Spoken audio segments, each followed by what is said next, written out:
The Lighthouse Part 2. In the first part, you know that Sylvia met a hermit who made her look into the past of her mother with his power and asked her to meet him the same evening again. Now the story goes on. After the late evening, after the Aarti, there was another surprise waiting for Sylvia to feel. This time, a casual chat.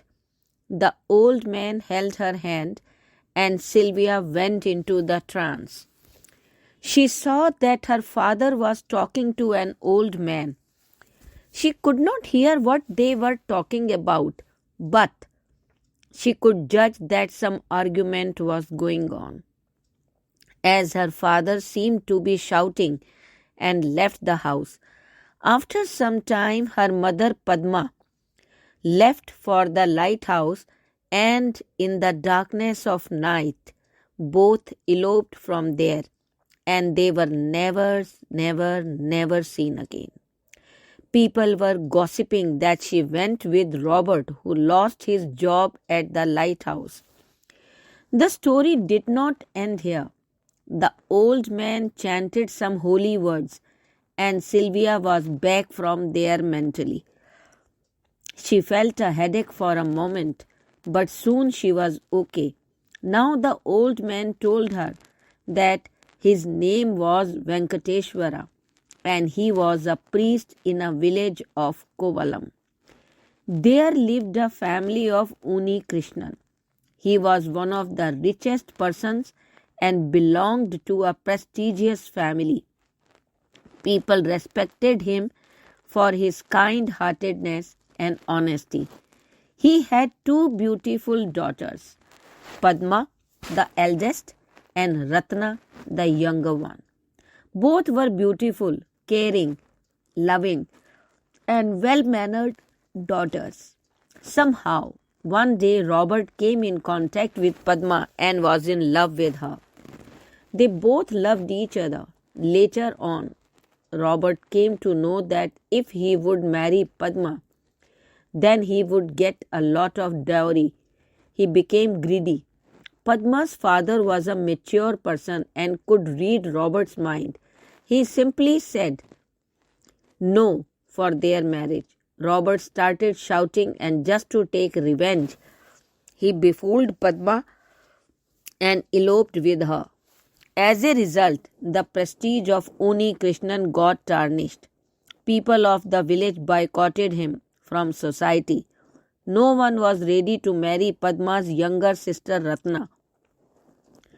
Due to the harassment, Ratna committed suicide. Padma's mother went to coma due to the shock and died after 2 years of pain and agony. Father became bedridden and had grown old. He was alone and repented for Padma and Ratna. He blamed himself and wished for his death. Now it's you who can bring back the prosperity, prestige, and happiness of the house. After listening this, Sylvia held her head between her hands and became sad. She sobbed. The old man patted on her shoulder and told her to visit her grandfather. He gave her some beads and asked her to chant a few holy words when she met her grandfather. He promised her that everything would become all right. She touched the feet of the old man and took his blessings.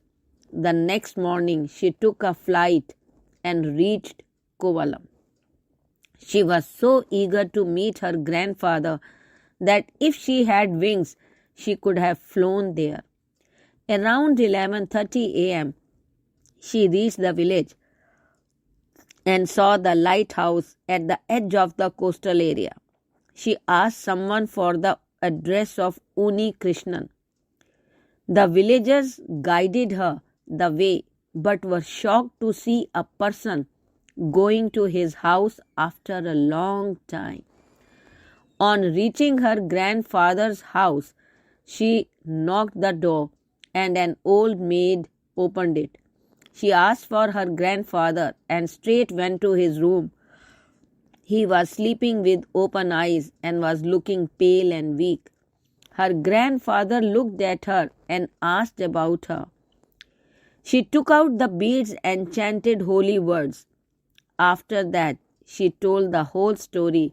As she finished, the old man started crying and embraced her. He said why Padma could not forgive him. Then Sylvia told him that she always remembered everyone in her talks, but now she was no more. The news of her demise spread like fire, and the return of Padma's daughter gave the villagers a shock. Villagers came in large groups to get a glimpse of Sylvia.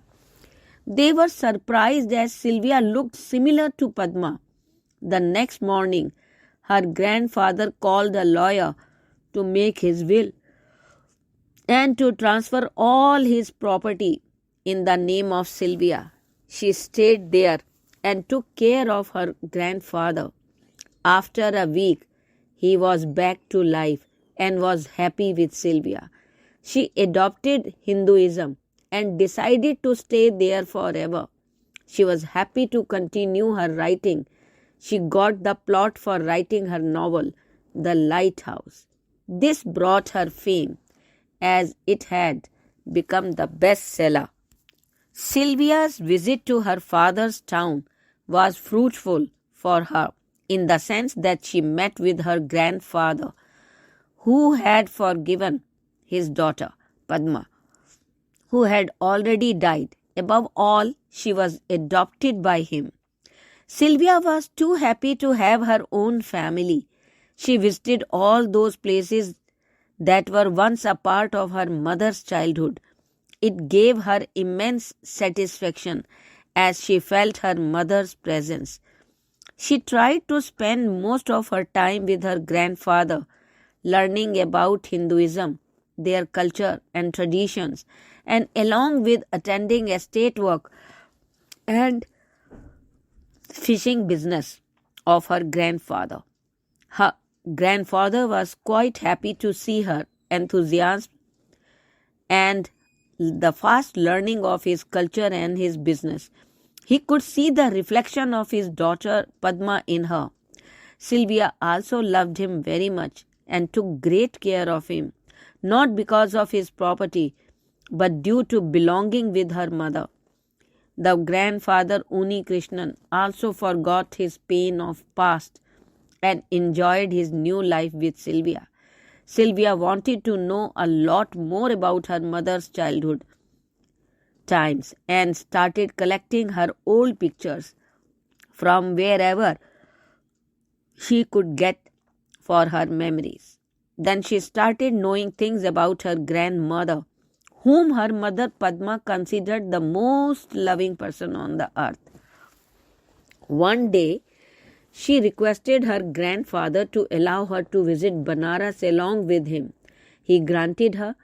She immediately bought 2 air tickets and flew to Banaras with her grandfather.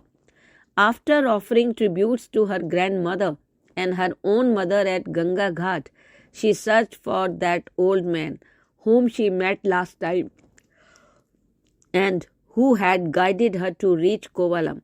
But it was her bad luck, as some saints informed her that he had gone to Himalayas for his meditation. Then Sylvia decided to take her grandfather to various famous temples of Banaras and took him to the bazaars. She did a lot of shopping for herself and for her Indian cousins. After spending memorable time, she returned to Kovalam after 4 days with her grandfather. Wait for the part 3. Thank you.